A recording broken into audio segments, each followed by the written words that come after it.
आदाब नाज़रीन, आप देख रहे हैं प्रोग्राम खास मुलाकात जमशेद मलिक के साथ। इस प्रोग्राम में हर हफ्ते एक शख्सियत के साथ आपके खिदमत में हाजिर होते हैं और आज एक ऐसी शख्सियत के साथ आपको रूबरू करवाएंगे जिनका सियासी कैरियर, पहले मैं आपको बताता हूं, जिनने अपने सियासी कैरियर का आगाज़ मेंबर से शुरू किया था, उसके बाद सरपंच और उसके बाद बीडीसी और बीडीसी के बाद वो सीधा एमएलए बुदल जावेद चौधरी साहब। बहुत बहुत शुक्रिया सर वक्त देने के लिए। शुक्रिया बहुत बहुत आपका। अपना सियासी कैरियर, आपका छोटा सा एक सियासी कैरियर अगर कहें कि बिना मुकाबला आप मेंबर बने अपने गांव से, फिर आपने सरपंची का इलेक्शन लड़ा, जीते, सरपंची के बाद बीडीसी आप बने, बीडीसी के बाद एक बड़ी शख्सियत को आपने शिकस्त दी है असेंबली इंतखाबात में और बड़े मार्जिन से शिकस्त दी है। इसके रीज़न जानना चाहूँगा कि इस तरह लोग जुड़ते गए और ये कारवां किस तरह आगे बढ़ता गया। इसके पीछे एक छोटी सी बैकग्राउंड ये है कि मेरे वालिद साहब 2018 में जो पंचायती इंतखाबात हो रहे थे तो वो रिटायर्ड तहसीलदार थे। तो गांव के लोग उनके पास गए जम्मू में कि आप आएँ, हमारी रहनुमाई करें, आपको हम सरपंच बनाते हैं जी। तो वो सरपंच का इलेक्शन कंटेस्ट कर रहे थे, तो उसी दौरान उनको हार्ट अटैक आया और उनकी वफ़ात हो गई। जब उनकी वफ़ात हो गई तो लोगों ने मुझे कहा कि ये आप जो मिशन वो लेके आए थे इसको आपने कंप्लीट करना है। जी। मेरा सियासत से कोई लेना देना नहीं था, मुझे सियासत में कोई इंटरेस्ट भी नहीं था। मैं अपना बिज़नेस वगैरह करता था, अपनी एक अलग ज़िंदगी जी रहा था। तो फिर जब इलेक्शन आया तो लोगों ने मुझे वार्ड मेंबर बनाया बिला मुकाबला और साथ में सरपंची का फॉर्म भी भराया। सरपंच भी मैं जीत गया। सरपंच बनने के बाद तकरीबन 1 साल के बाद बीडीसी इलेक्शन हुए। तो जब मैंने पंचायत में काम काज शुरू किया उससे लोगों में एक उम्मीद जागी और क्योंकि हमारा एरिया बड़ा निगलेक्टेड और बड़ा फार फ्लांग और बड़ा अंडर डेवलप्ड एरिया है, तो जो सरपंच हजरात थे या पंच हजरात थे ब्लॉक के, तो उनको कुछ उम्मीद लगी तो उन्होंने मुझे आगे किया और मुझे बीडीसी में मौका दिया। फिर मैंने 3-4 साल जो है बीडीसी चेयरमैन परफॉर्म किया, लोगों के कामकाज किए, उनके दुख सुख में खड़ा रहा। तो उसी को देख के आज लोगों ने इतना बड़ा मैंडेट दिया है। बिल्कुल, एक बड़ा मैंडेट और बड़े चैलेंज भी आपके सामने अब आ गए। पहाड़ी इलाका, दूर दराज का इलाका आपका, डेवलपमेंट की जहाँ तक इस इलाके की बात करें, बहुत सारे काम आज भी वहाँ अधूरे हैं और बहुत सारी चीज़ों की आज भी ज़रूरत है। ख़ास करके आपके इलाके की अगर हम बात करें, हेल्थ सिस्टम, एजुकेशन सिस्टम, जो बुनियादी सहूलियात इनकी बात करें, बहुत ज़्यादा फुकदान है इनका लिए, बड़े चैलेंज हैं आपके लिए, बहुत सारी उम्मीदें हैं लोगों को आपसे। देखिए चैलेंजेस तो बहुत ज़्यादा हैं कि जो हमारा एरिया है वो ज़माने की रफ्तार से 50 साल पीछे चल रहा है। सबसे पहले तो रोड इंफ्रास्ट्रक्चर नहीं है, सड़कों की बहुत बड़ी दिक्कत है। उसके बाद जो तालीमी निज़ाम है वो धर्म भरम है। अगर सर्व शिक्षा अभियान के तहत कोई स्कूल अगर 2002 में या 2004 में सेंक्शन हुआ था, उसकी आज तक बिल्डिंग नहीं बन पाई है। तो एक उसके ऊपर ध्यान नहीं था। एजुकेशनली हम लोग बहुत पीछे रह गए हैं। तो मैं अपनी हर स्पीच में हर जगह ये बात कहता हूँ कि भाई थन्ना मंडी में, दरहाल में, मंजाकोट में आप जाओगे, आपको हर दूसरे घर तीसरे घर कोई ना कोई गवर्नमेंट एम्प्लॉय मिलेगा, प्रोफेसर मिलेगा, इंजीनियर मिलेगा, डॉक्टर मिलेगा, केएस ऑफिसर तो आप काउंट ही नहीं कर सकते। जबकि हमारे एरिया में 4 या 5 केएस ऑफिसर हैं, 10 इंजीनियर होंगे या 5 या 10 डॉक्टर होंगे जिनको हम फिंगर पे काउंट कर सकते हैं, गिन सकते हैं, लेकिन इन इलाका जात में नहीं कर सकते। तो एक तालीमी निज़ाम पे फोकस ना होना सबसे बड़ी जो मैं समझता हूँ जो बुनियादी चीज़ है वो यही है कि तालीम के ना होने की वजह से हमारा एरिया जो है पीछे रह गया। हेल्थ की भी बात की हमने जी। हेल्थ की इंफ्रास्ट्रक्चर की बात करें या वो सहूलियात जो मिलनी चाहिए थी आज तक वो नहीं मिल पाई। बिल्कुल। बुदल की अगर इलाके की बात करते हैं, दूर दराज का पहाड़ी इलाका, क्योंकि आने वाले दिनों में मौसम सरमा और बर्फबारी का सिलसिला देखने को मिलेगा। जिस तरह मैंने पहले भी कहा है कि नौजवान और बहुत सारी उम्मीदें, क्योंकि 10 साल के बाद अपनी सरकार लोगों ने चुनी है और एक उम्मीद के साथ चुनी है। इन उम्मीदों पर कितना खरा उतर पाएंगे, क्योंकि बड़े चैलेंज आपके सामने खड़े। देखिए चैलेंजेस तो बहुत हैं। जैसे जो मुझे एरिया मिला है काम करने के लिए वो बिल्कुल एक बंजर एरिया मिला है। जैसे आप खवास ब्लॉक के हालात जाके देखो तो आपको रोना आ जाएगा कि भाई ये लोग कैसे अपनी ज़िंदगी को गुजार रहे हैं। यहाँ पे हेल्थ इंफ्रास्ट्रक्चर तो नाम का भी नहीं है वहाँ पे। CHC कंडी है, फिर हमारा जो PHC बुदल है तो खस्ता हालत है, उसकी इंफ्रास्ट्रक्चर नहीं है, डॉक्टर्स नहीं है, पोस्ट ही सेंक्शन नहीं है। तो उसके लिए हम जद्दोजहद कर रहे हैं मैं अभी सेक्रेटरी हेल्थ से भी मिला था, उनको मैं सारी चीज़ से आगाह करके आया हूँ। तो हमने कहा कि हमें डॉक्टर दें और जो रिक्वायर्ड इंफ्रास्ट्रक्चर है वो दें, और जो कोटरंका है और CHC कोटरंका और PHC बुदल को अपग्रेड करके उनका स्टेटस भी बढ़ाया जाए और पोस्ट भी दी जाए और इंफ्रास्ट्रक्चर भी इम्प्रूव किया जाए। उसके साथ अगर हम बुद्धल की, पहले हम कोटरंका की दोबारा बात करते हैं, क्योंकि कोटरंका को डिग्री कॉलेज मिला, आज तक उसके पास अपनी बिल्डिंग नहीं है। बिल्कुल। पिछले दिनों सेंटर की या हायर एजुकेशन की एक टीम भी पहुंची है जिसने कुछ वक्त दिया कि अगर इस वक्त के अंदर ये बिल्डिंग तैयार नहीं होती तो वो कॉलेज को दूसरे कॉलेज के साथ मर्ज कर देंगे। बिल्कुल। उसके लिए क्या करना चाहिए? देखिए, ये 2 साल पहले जो अपनी पार्टी है उन्होंने कोशिश की थी कि कॉलेज मर्ज हो जाए बुदल के साथ, ताकि यहाँ पे कॉलेज ना बने, क्योंकि जो वहाँ पे एक बड़े नेता थे वो उनकी एरिया DDC इलेक्शन हार गई थी, तो वो पब्लिक से बदला लेना चाहते थे। तो उस चीज़ को मैंने सेक्रेटरी जो तब की थी हायर एजुकेशन की, उनसे मिलके मैंने क्लब होने से बचा लिया।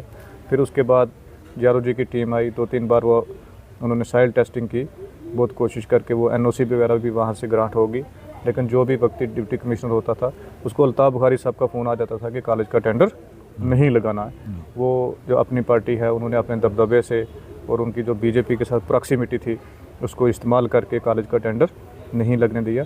अब जैसे ही मैं MLA इलेक्ट हुआ हूँ, हमने JROG की टीम दोबारा लाई है, दोबारा सॉइल टेस्टिंग हुई है और लैंड के पेपर तैयार करके हमने सेक्रेटरी तक पहुँचा दिए हैं, और मुझे उम्मीद है आने वाले 10-15 दिन में लैंड का इशू सेटल हो जाएगा और 1-1.5 महीने के अंदर टेंडर लग जाएगा। एक और इशू अगर पहले हम बात करेंगे, दोबारा बुद्धल की तरफ लौटते हैं, क्योंकि बुद्धल के लोगों की बहुत दरीना मांग है वहाँ को तहसील दिया बिल्कुल, जाए। बिल्कुल। एक तहसील और दूसरा उसी पे मैं आता हूँ, क्योंकि एक क्वेश्चन दोनों एक साथ कर लेता हूँ बुद्धल के रिलेटेड है। बुद्धल के लोगों की एक बहुत बड़ी बड़ी मांग है, वो है बुद्धल से शोपियां रोड की एक मांग है। जी, जी। बहुत दरीना मांग है, क्योंकि कई बार स्टेज से ऐलान ज़रूर किए गए मगर वो रोड कभी बन नहीं पाई। बिल्कुल। ये 2 एक बड़े चैलेंज भी रहेंगे आपके लिए, खास करके बुद्धल तहसील और इस रोड के हवाले से क्या करने जा रहे हैं? देखिए, जब इंसान की नीयत साफ़ है तो रास्ते अल्लाह ताला बनाता है, बेशक। मौके वो फराम करता है। तो बुदल से मुझे भरपूर प्यार मिला है। 70% जो पहाड़ी बरादरी है बुदल की या कश्मीरी बरादरी है, उन्होंने मेरे ऊपर एतबार करके मुझे वोट दिया है, तो मैं उनके लिए जद्दोजहद कर रहा हूँ। जैसे उनकी जो रोड का है, जो स्मार्ट सर की रोड है, जो टूरिस्ट प्लेसेस हैं, उसके लिए मैंने जो वो DPR तैयार करवानी शुरू कर दी है, वो प्लान बना के हम भेज रहे हैं। और उसके साथ साथ शोपियां की रोड का भी वो भी कर रहे हैं, CM साहब से मैंने टेकअप किया है, वो भी होगा। और तहसील का हमने ऑलरेडी पाइपलाइन में डाल दिया है, जल्दी ही इंशाल्लाह वो खुशखबरी भी उनको मिलेगी। आपके इलाके की अगर हम बात करते हैं, क्योंकि एक नौजवान पर लोगों ने इस पर एतमाद किया और भारी अक्सरियत के साथ आपको जिताकर सामने भी लाया और बहुत सारी उम्मीदें भी। इन्हीं उम्मीदों पर दोबारा हम लौटते हैं, कितने बड़े चैलेंज, क्योंकि सरकार बनने के बाद या सरकार से पहले बड़े वादे किए गए इंतखाबात के अंदर। बुद्धल या कोटरंका इलाके की अगर हम बात करें, कई इलाके इसमें ऐसे हैं जिनको स्मार्ट ट्राइबल विलेज का दर्जा भी दिया गया। बिल्कुल। क्योंकि एक वक्त ऐसा आया जब बहुत ज़्यादा सुर्खियों में आपका इलाका आया, जब पहली बार किसी इलाके को ट्राइबल विलेज करार दिया गया और बहुत ज़्यादा सुर्खियों में रहा। बिल्कुल।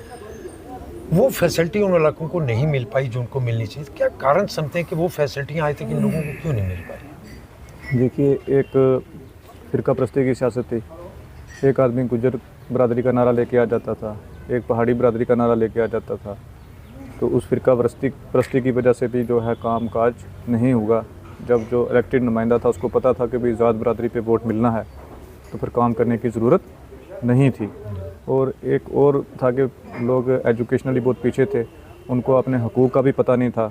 तो गांव में एक खड़पेंच अपॉइंट कर दिया जाता था, एक पंचायत में एक सियासी ठेकेदार हो जाता था, उसके सारे काम होते थे, उसकी सारी डेवलपमेंट होती थी, वो पैसे भी दबा के कमाता था।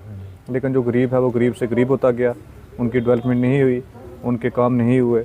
सबसे बड़ा जो रीज़न है वो सियासी ठेकेदारी, इसने जो सिस्टम को तबाह किया हमारे एरिया में। तो इस बार जो लोगों ने मैंडेट दिया है वो सब ज़ात बरादरी मज़हब और मिलत से उठ के लोगों ने हमें वोट दिया है डेवलपमेंट के लिए, एरिया की तामीर और तरक्की के लिए। और जो हमें मैंडेट मिला है इसमें सब लोग शामिल हैं।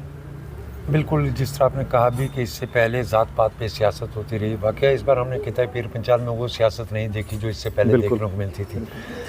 लोगों के अंदर काफ़ी चेंजिंग तब्दीलियाँ आई हैं। जिस तरह पहले अगर हम किता की हम बात करते थे, यहाँ के सियासी लीडरान की तरफ से हमेशा गुजर पहाड़ी के नाम को तकसीम करके इलेक्शन देखने को, और ये पहला इलेक्शन हमने देखा जहाँ लोग ज़ात पात पर तकसीम नहीं हुए। क्या समझते हैं कि क्या कारण है लोग इस बार ज़ात पात पर तकसीम हुए? हालांकि भाजपा की तरफ से एक ज़रूर दावा किया जाता था कि उन्होंने पहाड़ियों को एसटी का दर्जा दिया और पहाड़ी उसके बदले उनको वोट देंगे, जिस तरह कहा था एहसान का बदला एहसान। मगर पीर पंचाल के अंदर भाजपा को सिर्फ एक निशस्त पर कामयाबी हासिल हुई और बड़े चेहरे उनके शिकस्त उनको हुई। इस तब्दीली को किस तरह देखते हैं और आज जो नई सियासी कैरियर आपका शुरू हुआ, इसमें कितना इसको आगे बढ़ाया जाएगा ताकि इस खिता से ये सियासत ज़ात पात की ख़त्म हो जाए? देखिए, पहली बार लोगों ने एक अच्छा फ़ैसला लिया है कि उन्होंने ज़ात बरादरी की जो सियासत है, वो जो नफ़रत की दीवार है, उसको गिरा दिया है। अब ये चैलेंज जो हम इलेक्टेड रिप्रेजेंटेटिव हैं, चाहे मैं हूँ, चाहे इफ्तिखार साहब हैं, जज साहब हैं, या हमारे जो पुंछ के नुमाइंदे चुन के आए, ये ज़िम्मेदारी हमारे ऊपर है कि हम इंसाफ़ करें। अगर हम इंसाफ़ करेंगे तो ये नफ़रत की दीवार दोबारा पैदा नहीं होगी। और इस बार लोगों ने जो पिछले 10 साल में नाइंसाफ़ियाँ हुई हैं, जो हमारे जो स्पेशल राइट छीन लिए गए, हमारी खासकर जो स्टेट को डाउनग्रेड कर दिया गया, ये उसके ख़िलाफ़ जो वोट पड़ा है, तो इसके लिए हम जद्दोजहद करेंगे। और ख़ासकर जो लोगों ने बहुत सफ़र किया है हर लेवल पे, चाहे वो आम आदमी है, गरीब आदमी है, उसके काम नहीं हुए, स्टूडेंट है, उसको स्कॉलरशिप नहीं मिला है, या उसकी एजुकेशन का ध्यान नहीं रखा गया है। पिछले 10 साल में कोई टीचर्स की रिक्रूटमेंट नहीं हुई है। 40% जो स्टाफ इस वक्त स्कूल्स में अवेलेबल नहीं है। जो ये 10 साल में ज़्यादतियाँ हुई हैं, इन ज़्यादतियों के ख़िलाफ़ वोट पड़ा है। तो ये हमारे लिए एक चैलेंज की बात भी है कि अब हमने पब्लिक की उम्मीद के ऊपर खरा उतरना है और उसके लिए हम जद्दोजहद करेंगे। जी बिल्कुल, आपके पास बहुत बड़े चैलेंज हैं आगे, क्योंकि पहाड़ी इलाका आपका ज़्यादा आता है जी। आपके इलाके से ट्राइबल लोग हैं बहुत ज़्यादा, हर साल जो 6 महीने ऊंचे ऊपरले इलाकों का रुख करते हैं और 6 महीने निचले इलाकों का रुख करते हैं। इन लोगों के लिए किस तरह की कोई स्कीम आगे लाई जाएगी ताकि इनको राहत मिल सके? क्योंकि एक बड़ी चीज़ हमने ज़रूर देखी है कि ट्राइबल लोगों के लिए जो स्कूल बनाए जाते थे रास्ते में, वो स्कूल सिर्फ कागज़ों में देखने को मिलते थे। बिल्कुल। इस तरह आगे ना हो दोबारा, लोगों को वो उनको बुनियादी हक जो उनके हैं वो मिले, उसके लिए आप क्या करेंगे? देखिए, ये तो सबसे बड़ा तो चैलेंज भी तालीम का ही है, उस पर हम वर्क कर रहे हैं। अभी हमारे यहाँ पे सेक्रेटरी साहब आए हुए थे ट्राइबल अफेयर्स के, मैं उनसे भी मिला हूँ। तो जैसे एक EMRS स्कूल हमने फंक्शनल कराया कोटरंका के अंदर, इसी तरह हमें ख्वास के अंदर भी करवा रहे हैं। और मेन हमारा फोकस जो है वो एजुकेशन पे ही है। और उसके अलावा भी हम जो है ट्राइबल जो माइग्रेटरी पॉपुलेशन है उसके लिए हॉस्टल तैयार करवा रहे हैं, कंडी के अंदर भी और एक ख्वास ब्लॉक के अंदर भी करवा रहे हैं कि जब ये ट्राइबल लोग माइग्रेट करते हैं, बच्चों की तालीम जो है डिस्टर्ब होती है और उनको वो इन्हीं हॉस्टल्स में डालेंगे। सबसे पहली बेसिक चीज़ है कि उनकी तालीम का जो है वो ध्यान रखा जाएगा। उसके अलावा और बहुत सारी स्कीम्स हैं, उनको हम इम्प्लीमेंट करवाएंगे। जैसे शीप की है स्कीम, NLM है, तो और बहुत सारी स्कीम्स हैं, उसमें हम लोगों को ला रहे हैं। इवन मैंने खुद जो है शीप फार्म की फ़ाइल लगाई है, तकरीबन 550 जो बेड ख़रीदने के लिए मैं अपना फार्म हाउस जो है वो तैयार कर रहा हूँ, ताकि मैं एक मॉडल बनाऊँ जिसको देख के लोग फॉलो करें।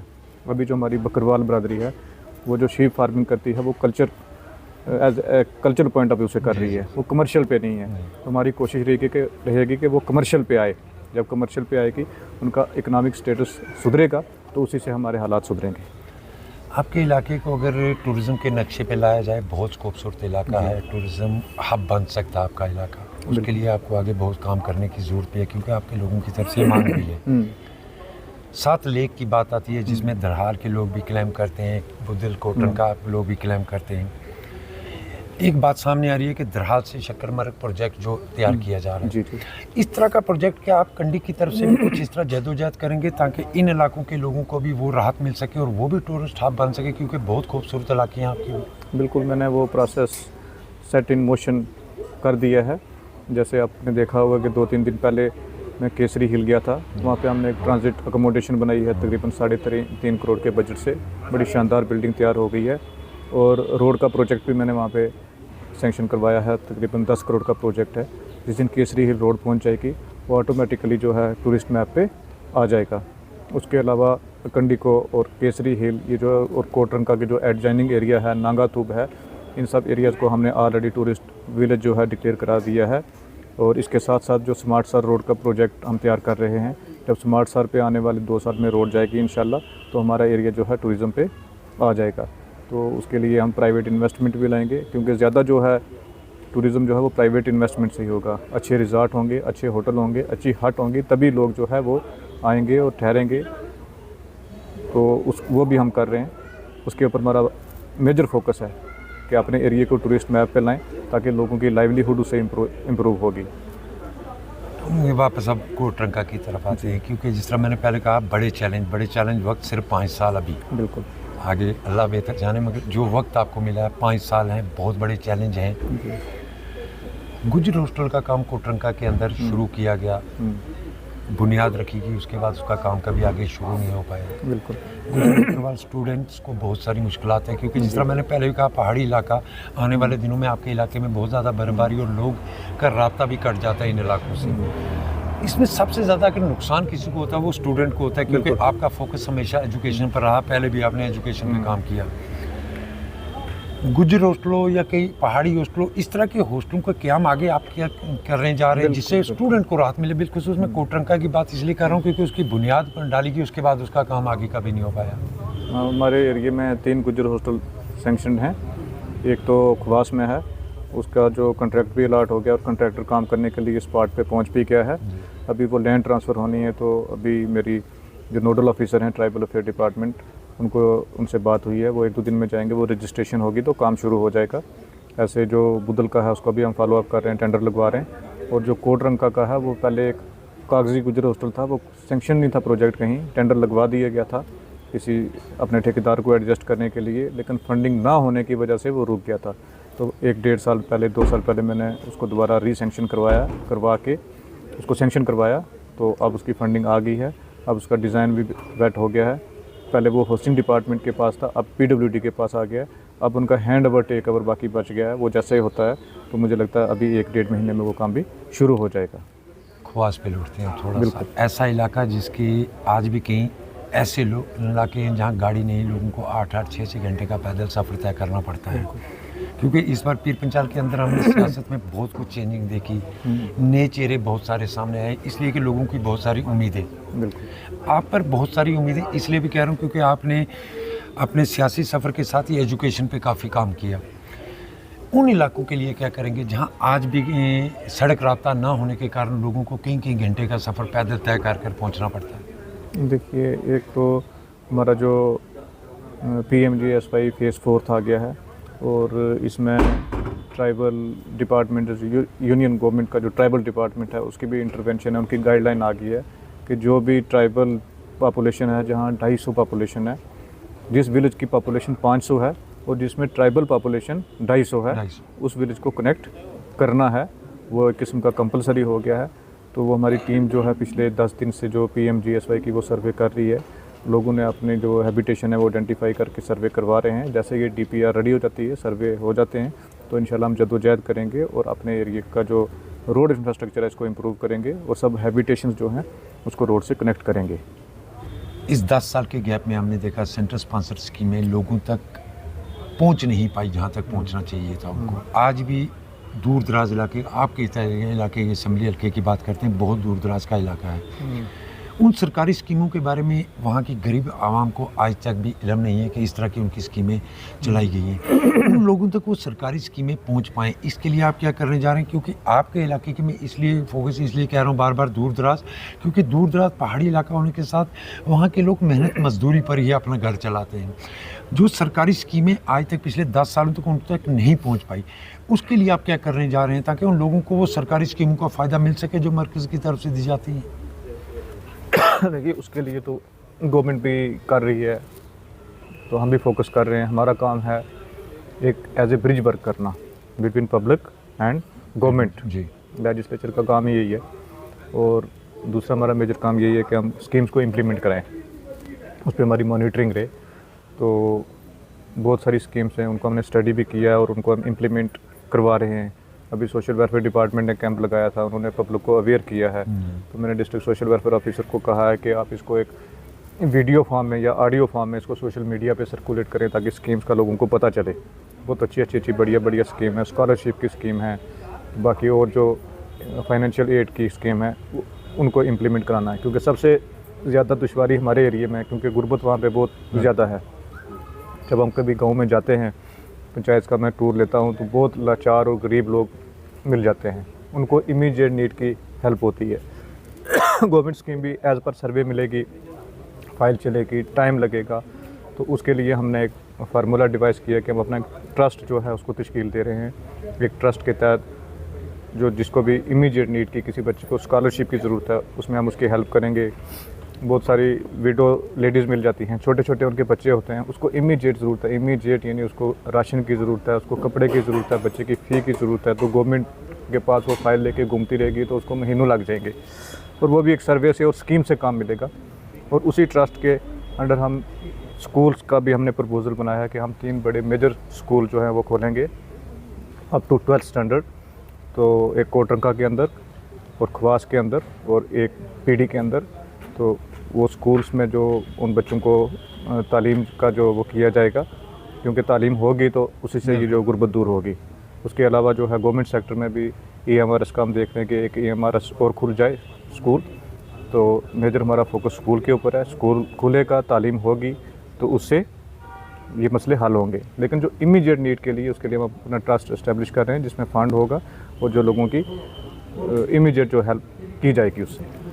फिर हम एजुकेशन पे दोबारा बात करें। टेक्निकल एजुकेशन की तरफ थोड़ा लौटते हैं कि अगर आपके इलाकों में पढ़े लिखे नौजवान भी हैं, बिल्कुल बहुत सारा टैलेंट इन इलाकों में, क्योंकि अगर बात करें जो IPL में भी एक नौजवान है वो भी आपके इलाके से ही है, बिल्कुल है, युद्धवीर सिंह की अगर हम बात करें वो भी आपके इलाके से ही है। जी। बहुत सारा टैलेंट है आपके टेक्निकल एजुकेशन की। जिस तरह अगर बाहर हम देखते हैं ITIs हैं बहुत सारी, इन इलाकों में दूर दराज पहाड़ी इलाकों में नौजवानों को इस तरह की टेक्निकल एजुकेशन दी जाए, क्योंकि हमारे नौजवान मैक्सिमम हम देखते हैं बाहर की रियासतों में अपना गन लाइसेंस बना कर जाते हैं सिक्योरिटी गार्ड के लिए। क्यों ना उनको ऐसी टेक्निकल एजुकेशन दी जाए जिससे वो आगे बढ़ पाएँ। इसके लिए आप क्या कर रहे जा रहे हैं? इसके लिए भी जो हम बिल्कुल कर रहे हैं, उस पर काम कर रहे हैं। जैसे हमारी कॉलेज की बिल्डिंग बन जाएगी, हम कोशिश करेंगे कि टेक्निकल कोर्सेज भी, अब जो नेशनल एजुकेशन पॉलिसी है उसमें ये चीज़ इस सब का ध्यान रखा गया हुआ है कि उसमें टेक्निकल कोर्सेज होंगे और जिससे एम्प्लॉयमेंट जनरेशन होगी, ऐसे कोर्सेज करवाए जाएंगे। तो बाकी मैं ट्राई कर रहा हूँ कि जो ITI जो हमारा कोटरंका में खुल जाए या बुद्धल में खुल जाए, जहाँ से जो एक स्किल डेवलपमेंट, एक स्किल्ड लेबर जो है वो एटलीस्ट तैयार हो। क्योंकि बहुत सारे हमारे लोग जो सऊदी अरब कंट्रीज़ में, ममालिक में जाते हैं, वो 15-20 हज़ार रुपया महीने का कमाते हैं। अगर वो स्किल्ड होगा तो वो लाख रुपया, 1.5 लाख रुपया भी कमाएगा। अगर यहाँ भी काम करेगा तो यहाँ भी कर सकता है काम। स्किल्ड आदमी के लिए काम यहाँ भी मुहैया है, तो उसके ऊपर भी हम फोकस कर रहे हैं। ख़वातीन को बाख्तियार बनाने की बात आई, क्या आप समझते हैं कि इन 10 सालों में ख़वातीन को वो बाख्तियार बनाया गया आपके इलाकों में जो सरकारी स्कीमें थी? कोशिश की गई है, लेकिन जिस लेवल तक होना चाहिए था उस लेवल तक नहीं है। जो ख़वातीन को अख्तियार देने की बात है, सबसे बड़ी तो पॉलिटिकल रिजर्वेशन की है जी। उसकी एक एग्जांपल हमारे पास है, जैसे हमारी जो DDC काउंसलर शाजिया कौसर है जी। तो आपने देखा होगा इस इलेक्शन में भी उसके पास लेडीज़ आती हैं, अपनी वो खुल के बात करती हैं, क्योंकि एक मर्द के सामने उनको अपनी जो प्रॉब्लम है, दुश्वारी है, बताने में एक हिचकिचाहट रहती है, एक हेजिटेशन रहती है, लेकिन उसके पास खुल के आती हैं। वो गाँव में जाती है तो आपने देखा कि लेडीज़ ही उसके साथ होती हैं। और इस इलेक्शन में भी जो हमारा इलेक्शन हुआ है, हमारी कॉन्स्टिट्यूंसी में 3 से 4 हज़ार वोट जो है वो मेल फीमेल रेशो अगर देखी जाए तो लेडीज़ का ज़्यादा पोल हुआ है। वो इसी वजह से जो वुमेन रिजर्वेशन थी DDC में, उसकी वजह से जो है वोट भी ज़्यादा पोल हुआ है। और डे बाय डे जो है अवेयरनेस फैल रही है, लेडीज़ को अपने हकूक़ का पता चल रहा है, और इसके ऊपर हम और वर्क कर रहे हैं। अब लौटते हैं अब आपकी सरकार की तरफ बिल्कुल। सरकार का क्या मामले में लाया गया? इंतखाबात में बहुत सारे वादे किए गए हैं जी। राशन फ्री की बात हो, 200 यूनिट बिजली की हो, गैस सिलेंडर की हो, कब तक ये लोगों तक ये राहत पहुंच पाएगी? देखिए, जहाँ तक 200 यूनिट बिजली का है, अभी जो हमारा सेशन हुआ था उसमें जो LG साहब का खुतबा हुआ था वो गवर्नमेंट का ही होता है, जो गवर्नमेंट बना के देती है। मिनिस्टर ऑफ काउंसिल जो है वो बना के देती है, तो वो खुतबा LG साहब वहाँ पे पढ़ते हैं आके। तो उसमें 200 यूनिट जो बिजली का है वो अनाउंस कर दिया है, उसके लिए मॉडलिटीज़ तय हो रही हैं। और सबसे पहले उसके लिए है कि मीटर्ड एरिया, जहाँ मीटर लगा होगा, क्योंकि उसको यूनिट को मापने के लिए मीटर तो चाहिए ना कि इसने 200 यूनिट यूज़ किए हैं या 400 किए हैं। तो वो भी किसी कंपनी को जो कॉन्ट्रैक्ट अलाट हो गया हुआ है, 9 लाख या 10 लाख जो मीटर लगाने हैं, हम कोशिश करके उसको ज़्यादा से ज़्यादा रूरल एरिया में लगाएंगे जहाँ पे गरीब गुरबा लोग रह रहे हैं, ताकि वो स्कीम का बेनिफिट उठा सकें। वो LG साहब ने अनाउंस कर दिया है। हमारी जो स्कीम है ऑलमोस्ट वो इम्प्लीमेंट होने के कगार पे है इस वक्त, तो उससे बड़ी राहत मिलेगी लोगों को। और सिलेंडर का भी जो आपने सुना होगा, हमारे मिनिस्टर साहब ने अनाउंस किया है, उसके लिए भी जो प्रोसेस चला दिया गया है, उसके लिए मॉडलिटीज़ तैयार हो रही हैं, तो वो भी जल्दी इंशाल्लाह स्कीम जो हमारी इम्प्लीमेंट होगी। स्टेप बाय स्टेप हम सब चीज़ों पे फोकस कर रहे हैं। उमर अब्दुल्ला साहब जिस दिन के सीएम बने हुए हैं, वो एक दिन भी वो आराम से नहीं बैठे हैं। वो जो अपना मैनिफेस्टो है, जो स्कीम्स का उन्होंने वादा किया है, उनको इम्प्लीमेंटेशन करने के लिए, उनको जो अमली जामा पहनाने के लिए वो मेहनत कर रहे हैं। आपने देखा होगा वो दिल्ली में डिफरेंट मिनिस्टर्स से मिले हैं, प्राइम मिनिस्टर साहब से मुलाकात की है, होम मिनिस्टर से की है, फाइनेंस मिनिस्टर से की है, अपना बजट लाने की कोशिश कर रहे हैं ताकि वो स्कीमें इम्प्लीमेंट हों। बिल्कुल, इस बार खिता के अंदर बहुत सारी चीज़ों ने नई तारीख रकम की। हालांकि आपकी सरकार बनने के बाद इस खिता को पहली बार डिप्टी सीएम भी मिला, ये भी एक नई तारीख रकम हुई। उसके बाद हमने देखा कि बहुत सारे पुराने लीडर, बड़े चेहरे इस इंतखाबात में इनको शिकस्त हुई और कई नए चेहरे इस बार देखने को मिले। आपकी बात करें, नया चेहरा राजौरी के अंदर, नया चेहरा थाना मंडी के अंदर, नया चेहरा बीजेपी की अगर बात करें कालाकोट के अंदर, नया चेहरा, बहुत सारे नए चेहरे सामने आए हैं, क्योंकि बहुत सारी उम्मीदें भी लोगों को इस बार आपसे लगी हुई हैं। सरकार के क़याम के बाद लोगों को ज़रूर राहत मिली है, मगर कुछ चीज़ें ऐसी हैं, बेरोज़गारी की तरफ लौटते हैं। बहुत ज़्यादा बेरोज़गारी हमारे इस इलाके में देखने को मिलती है। एक चीज़ देखने को मिलती है, इंतखाबात के अंदर के नौजवानों को उनके इलाके से भर्ती किया जाएगा, तो एक अमल जो कभी शुरू भी हुआ था, क्योंकि बॉर्डर के साथ लगने के साथ साथ हमारा एरिया मिलिटेंसी डिस्टर्ब एरिया भी है और दोबारा हो भी रहा है। इन नौजवानों के लिए क्या करेंगे आप आगे, इनको ताकि राहत मिल सके नौजवान? बिल्कुल, इसके लिए तो सबसे पहले तो जो गवर्नमेंट ने एक कहा था, वादा किया हुआ कि 1 लाख जो सरकारी जो नौकरी है वो दी जाएगी। आपने देखा कि जब से हमारी सरकार जो है वजूद में आई है, 3-3.5 हज़ार पोस्ट जो है ऑलरेडी अनाउंस हो चुकी हैं। बाकी भी सभी डिपार्टमेंट्स को लिख दिया गया है कि अपनी वैकेंसीज रेफ़र करें। तो 1 लाख जो नौकरी देने का वादा है वो तो इंशाल्लाह पूरा होगा। उसके अलावा भी सीएम साहब ने कोशिश कर रहे हैं कि ऑन स्पॉट भर्ती वगैरह हो। ये सब बाकी जो भर्ती है या एम्प्लॉयमेंट है, जब स्टेटहुड हमें ग्रांट हो जाएगी, जब एब्सोल्यूट पावर हमारे हाथ में आ जाएगी, तो इसके ऊपर अच्छे तरीके से काम किया जाएगा। लेकिन फिर भी अगर स्टेट बहाल हो या ना हो, जो 1 लाख नौकरी का वादा है वो हम पूरा कर रहे हैं। चलते चलते स्टेट पे ही लौट आते हैं। करारदाद जरूर आपने 2 पास की हैं। स्टेटहुड को लेके आगे किस तरह का कदम उठाया जाएगा, क्योंकि अगर एक करारदाद आप समझते हैं पास करने से स्टेटहुड नहीं मिलती है, तो उसके लिए क्या कोई आगे जदोजहद की जाएगी? देखिए, अभी तो प्राइम मिनिस्टर साहब ने वादा किया हुआ है। मैं तो ये कहता हूँ कि अगर प्राइम मिनिस्टर कोई चीज़ बोल दे, वो एक किस्म का कानून ही होता है। तो उन्होंने पार्लियामेंट ऑफ इंडिया में वहाँ पे on the floor of house उन्होंने अनाउंस किया हुआ है, होम मिनिस्टर ने वहाँ से अनाउंस किया है, तो वहाँ तो ना कि मुझे बात लगती नहीं है, तो वो तो इम्प्लीमेंट होगा। हम सिर्फ कोशिश कर दें कि थोड़ा जल्दी हो जाए, ताकि हमें काम काज करने में जो दिक्कत आ रही है, दुश्वारी आ रही है, वो ना आए। रियासत की बहाली और खुसूसी दर्जा आपके मंशूर में भी था जी। आप समझते हैं जिस तरह एक बिल लाया गया, उस बिल के बाद कुछ चीज़ें हमने देखी हैं कि कांग्रेस ने कहा कहीं उसमें इसका जिक्र नहीं है 370 का। आपने लोगों से वादा किया है कि 370 की बहाली के लिए आप जदोजहद करेंगे। क्या किया जाएगा, इसके अगला स्टेप क्या होगा 370 की बहाली के लिए? देखिए, जहाँ तक 370 का मसला है, ये 1959 या 1960 में जो बीजेपी जब जनसंघ वजूद में आई थी, जो आज बीजेपी है जी, इसने तब इसी चीज़ के ऊपर पार्टी बनाई थी कि हमने 370 को तोड़ना है। और बीजेपी को 60 साल लगे स्ट्रगल करते करते करते 370 तोड़ते हुए, क्योंकि 370 एक पॉलिटिकल प्रोसेस है। वो एक दिन या एक महीने या एक साल में बहाल होने वाला नहीं है या वापस आने वाला नहीं है। बीजेपी की पहले सरकार आई, अटल बिहारी वाजपेयी साहब की आई, वो नहीं तोड़ सके। फिर मोदी साहब की गवर्नमेंट जो 2014 में आई, वो नहीं तोड़ सकी। फिर जब सेकंड टाइम आई तो उन्होंने इसको तोड़ा है। तो हमारा लोगों के साथ वादा है, उसके लिए हम जद्दोजहद करेंगे। और जहाँ तक आपने कहा कि 370 का वर्ड जो है मेंशन नहीं था, वो क्योंकि एक कानूनी नुक्ता है, क्योंकि सुप्रीम कोर्ट ने उसके ऊपर जजमेंट दी हुई है। हम उसके ऊपर भी करेंगे, 370 वर्ड भी यूज़ होगा और उसके लिए जद्दोजहद करेंगे और उसको बहाल करवाएंगे। सबसे पहले हमें स्टेटहुड मिल जाए, उसके बाद वो स्टेप हम उठाएंगे इंशाल्लाह। बहुत बहुत शुक्रिया सर वक्त देने के लिए।